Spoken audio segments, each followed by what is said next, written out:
morning, or depending on when you're watching this, good afternoon, good evening, or good night. My name's Ross, and as always told, out of Voice of Radio.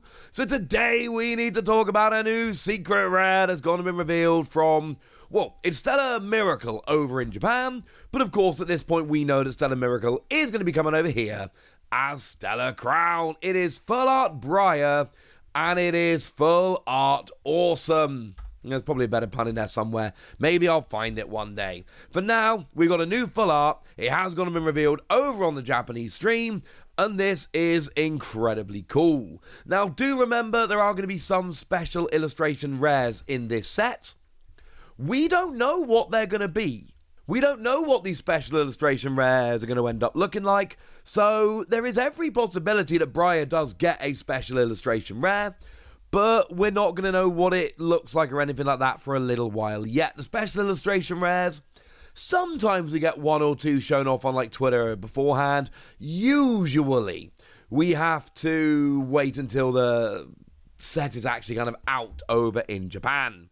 So cool. It's a beautiful card. Is it any good? The answer is, I think so. Now, we saw this one a little while ago, of course. This one has been previously revealed. It's just the full art, which is new. But it says this card can only be used if your opponent has exactly 2 prize cards remaining.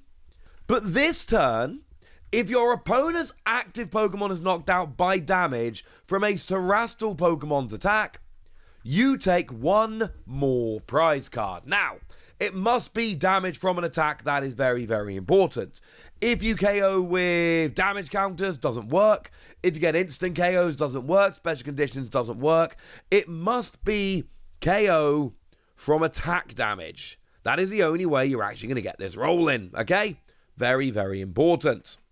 But you take extra prizes, and the theory here essentially is that if you want to chain this together, you absolutely can. So this lets you take an extra prize. It only works if your opponent's got exactly 2 prize cards remaining.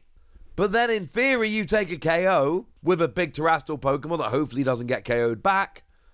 And then you do it the next turn, and if you need to, the next turn again, and oh look, you're rolling.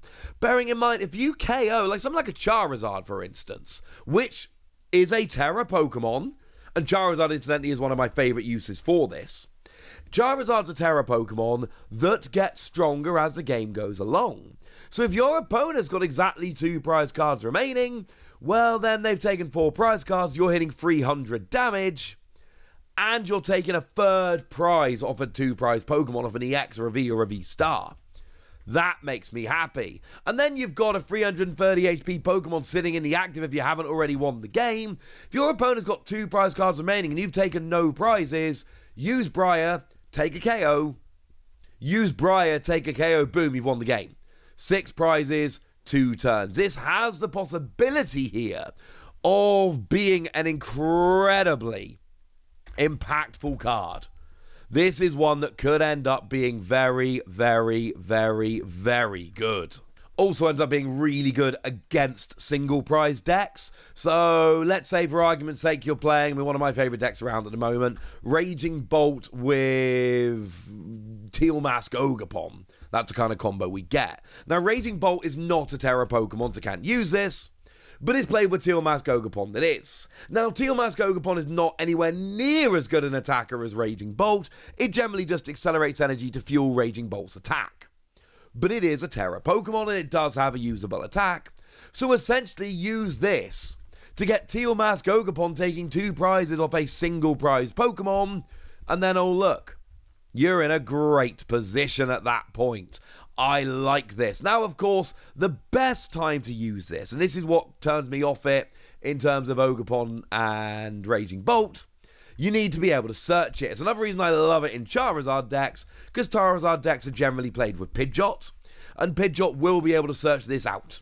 Pidgeot goes and gets this straight away. You've got quick search. You can search for it on the perfect turn. And then all of a sudden, there's no issues, no ifs, no buts, no maybes. You will have access to this. And you can even just play like one of them. And then go and use Power Pad to get it back in your deck. And then go and search it out again. Obviously, any deck playing Luminion will be able to search for this. But then you've got to find Luminion. It's got to take up a bench space. You could end up starting with it. You may well need it in the early game. It's only a one-time thing. It's a bit awkward, Luminion. It will work, but it's a little bit awkward. One of what might end up being the best uses for it is the new Terapagos. Now, the thing about Terapagos is it's got a redonkulous amount of support.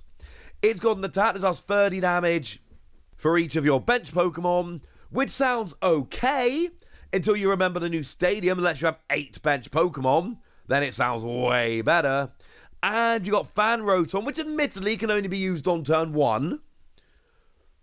But if you use it on turn 1, you get to search for 3 colourless Pokemon of 100 HP or less. Show them to your opponent, whack them in your hand. That's pretty good. And it is limited to once, so you can only use it once on your first turn, but still, that's amazing. And then, of course, we've got the new Noctowl coming around, which, when you evolve into it, lets you search for any 2 trainer cards. And, of course, Rotom will go and get your Hoot Hoot, so that you can then evolve up into Noctowl whenever you want and search out Briar and, oh, look.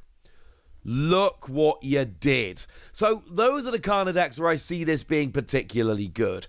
It's clearly, I think, as far as I'm concerned, best in Charizard, because Charizard wants to come from behind, and Charizard wants to try and make sure that you're closing out the game strong, and doing that while also then using this is pretty good. Although, do remember, of course, one of the things that's so good about Charizard is when you use Ino combined with Charizard's attack that gets more powerful. Obviously, you cannot use this and Ino in the same turn, so you're going to have to make a decision as to which is better on any particular turn. That's going to be up to you.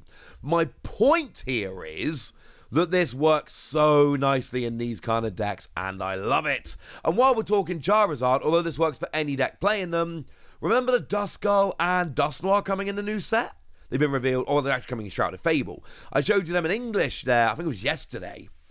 They've been officially revealed. They've got the ability Curse Blast that lets you KO them and drop 5 or 13 damage counters, depending whether it's Dusclops or Dusknoir, onto your opponent or one of your opponent's Pokemon.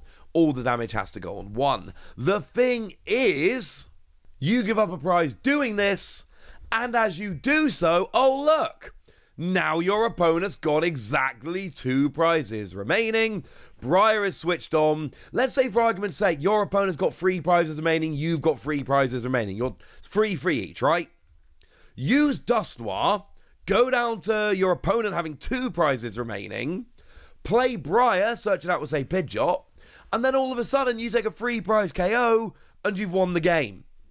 When you couldn't have before. I like Briar. I think this has a lot of potential.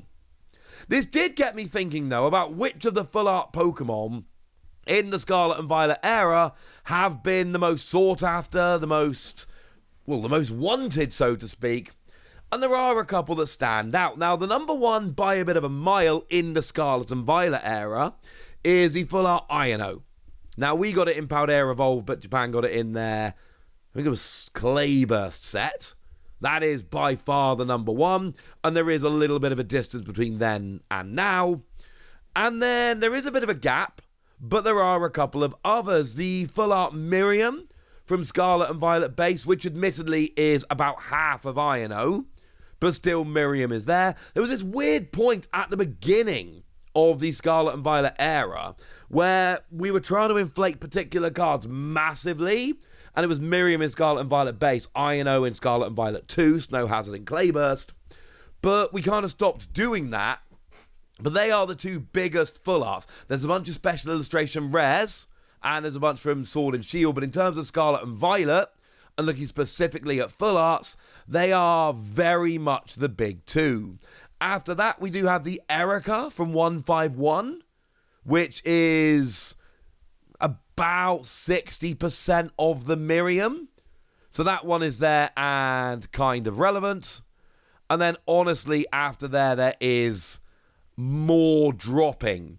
There is a pretty clear top 3. That is Ino number 1, Miriam number 2, and Erica number 3. They do bunch together quite a lot after that, but nominally, if anybody's wondering, Arven is actually the next after that. And then they do really start bunching up, but Arven is actually, as it stands at the moment, the kind of next one up. Is Briar going to be able to jump into that? I mean, I would imagine going to be able to jump into the after the top 3 conversation, but I do think, you know what?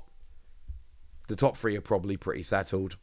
But for now, I want to know what you think about this. I want to know how much you like it. I want to know anything you want to tell me. So let me know in the comment section. Go nuts. Be nice. And then make sure you like this video, subscribe to this channel, follow me on Twitter at the Wasi. That's where we talk about Pokemon and a whole bunch of other card games. And please do consider checking out patreon.com/PTCG where you can support the channel, get some bonus podcasts, join a Discord, and all kinds of fun things.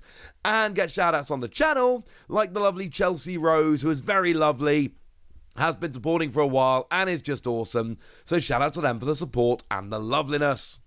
But by far the most important thing, as always, look after yourselves till next time, would ya?